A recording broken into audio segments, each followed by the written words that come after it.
Manajer Manchester United, Ruben Amorim, menunjukkan apresiasinya kepada Matheus Cunha di babak pertama pertandingan Liga Primer melawan Wolverhampton Wanderers pada hari Minggu. Minggu ini, Cunha dikaitkan dengan kepindahannya ke Old Trafford karena masa depannya di West Midlands masih belum jelas. Pemain depan asal Brasil itu telah menjadi bintang bagi Wolves musim ini, meskipun klub Molyneux itu berjuang menuju dasar klasemen. 14 gol Cunha dalam 27 penampilan Liga Primer telah mengangkat Wanderers menjauh dari bahaya, dengan kelangsungan hidup mereka di divisi teratas yang hampir terjamin. Namun, pemain berusia 25 tahun itu telah mengisyaratkan bahwa ia mungkin sekarang terbuka untuk meninggalkan klub. Amorim adalah penggemar sang penyerang. Saat para pemain menuju terowongan di Old Trafford, dengan skor imbang tanpa gol saat jeda, Amorim terlihat menepuk sisi kepala Cunha dengan penuh kasih sayang. Meskipun ini mungkin hanya sekadar sapaan, jarang sekali manajer dan pemain lawan berinteraksi di babak pertama, dan setidaknya ini menunjukkan penghargaan yang diberikan Amorim kepada pemain tersebut. Jika Cunha menjadi target United, Wolves akan berada dalam posisi yang kuat untuk menuntut klausul pelepasan penuhnya sebelum membiarkannya pergi.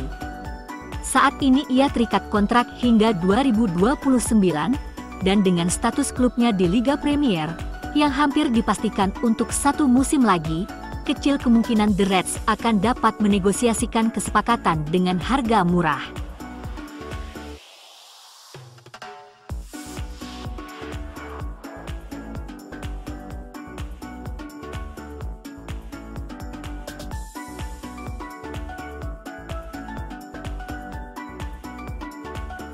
Manchester United kalah 1-0 di tangan Wolverhampton Wanderers pada Minggu sore di Old Trafford.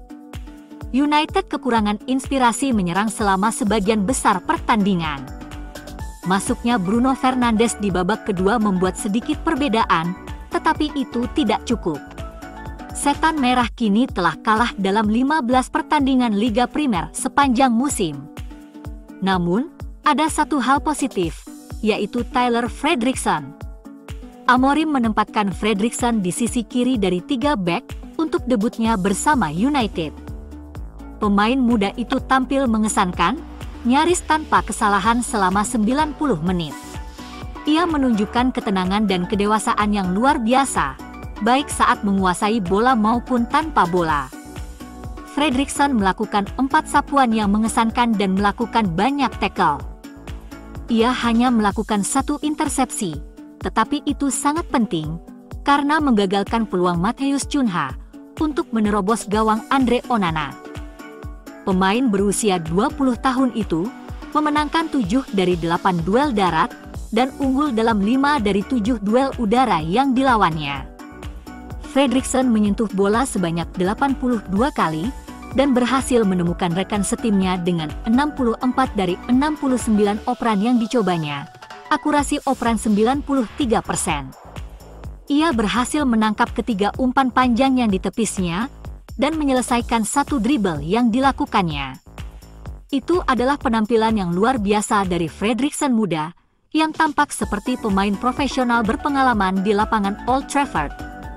Ia tidak diragukan lagi memanfaatkan peluangnya dengan kedua tangannya.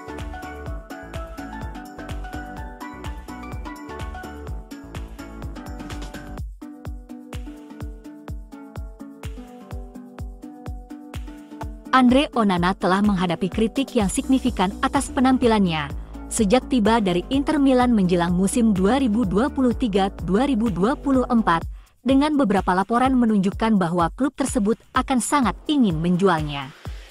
Namun, The Mirror mengklaim bahwa United hanya akan bersedia menjual kiper tersebut dengan biaya lebih dari 20 juta pound, sementara Amorim sendiri melihat penguatan posisi lain sebagai prioritas yang lebih besar. Ada argumen bahwa United belum memanfaatkan kekuatan Onana, dengan pemain berusia 29 tahun itu telah unggul di Italia dan Belanda saat ia menguasai bola. Onana tidak pernah menjadi kiper terbaik dengan tangannya, tetapi klub-klub sebelumnya telah berhasil melindungi kelemahannya dengan membatasi jumlah tembakan yang harus ia hadapi.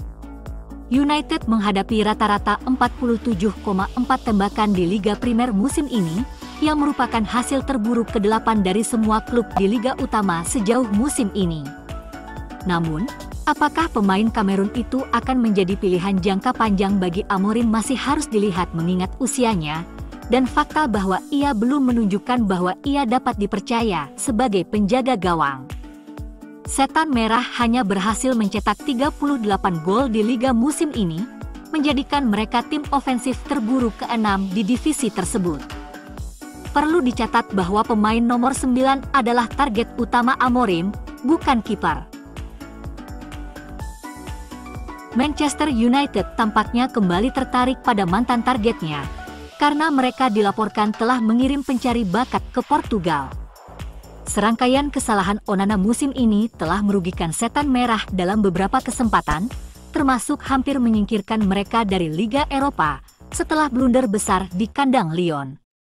Kesalahannya bahkan membuat mantan pemain United, Nemanja Matic, menyebut pemain Kamerun itu sebagai salah satu kiper terburuk dalam sejarah klub. Ruben Amorim tidak menutup kemungkinan merekrut untuk posisi itu di musim panas, dengan rumor terbaru menunjukkan bahwa itu masih menjadi rencana. Menurut laporan dari media Portugal Record via Sports Witness, pencari bakat dari United dan Roma pergi ke Estádio do Dragão untuk menyaksikan bintang Porto Diogo Costa beraksi. Costa menembus Akademi Muda Porto pada tahun 2017, menandatangani kontrak senior pertamanya dengan tim B Primeira Liga. Namun, ia dipanggil ke tim utama pada tahun 2019 dan mencatatkan 108 clean sheet dalam 266 penampilan secara keseluruhan. Pemain berusia 25 tahun itu hampir selalu dikaitkan dengan kepindahan ke Liga Premier selama beberapa tahun terakhir, dengan kaitan kepindahan ke Old Trafford bahkan sudah ada sejak tahun 2023. Tampaknya setiap kali situasi penjaga gawang United dinaikkan dari De Gea atau Onana, nama Costa muncul, namun dengan koneksi Portugis Amorim dan kontaknya yang semakin berkurang yang mengurangi harganya. Ini bisa menjadi musim panas ketika kesepakatan akhirnya tercapai. Jika Amorim benar-benar ingin kesepakatan itu terwujud musim panas ini, ia harus bertindak cepat, dengan Manchester City yang juga disebut-sebut sedang mempersiapkan langkah untuk mendatangkan Costa sebagai pengganti potensial untuk Ederson. Federasi Sepak Bola ASEAN, AFF, telah memanggil 17 pemain terbaik di kawasan itu untuk menghadapi Manchester United musim panas ini di Malaysia, dan nama-nama lainnya diharapkan akan segera diumumkan. Dipimpin oleh pelatih kepala tim nasional Vietnam, Kim Sang-sik, skuad tersebut menampilkan beberapa wajah yang sudah dikenal. Sebagai tim nasional di bawah kepemimpinan Sang-sik, tidak mengherankan bahwa kontingen Vietnam diumumkan terlebih dahulu. Trio Nguyen Quang Hai, Du Duy Man, dan Nguyen Hoang Dek lolos. Thailand juga memiliki 3 perwakilan, penjaga gawang tim nasional Patiwat Hamai, bek asal Denmark Nicolas Mikkelsen, dan gelandang Peradol Cham Rasamay. Meskipun tidak ada kejutan besar dalam pemilihan, absennya Supachok Sarachat dan Supachai Chaidet mungkin akan membuat banyak orang heran. Malaysia menyumbang 3 wakil dan disinilah kejutan mulai muncul. Meskipun masuknya bek Dominic Tan bukanlah hal yang mengejutkan, pemanggilan kiper Haziq Nazli dan gelandang naturalisasi, Ezekiel Aguero, mungkin akan mengejutkan, terutama mengingat tidak dimasukkannya Arif Aiman, yang bisa dibilang sebagai pemain terbaik Malaysia saat ini. Haziq kemungkinan akan menjadi pelapis Patiwat, dengan pemilihannya yang sangat mengejutkan mengingat performa kuat Shihan Hasmi. Dengan Indonesia yang berkompetisi di putaran ketiga kualifikasi Piala Dunia FIFA 2026 untuk wilayah Asia, tidak mungkin memanggil pemain dari tim nasional.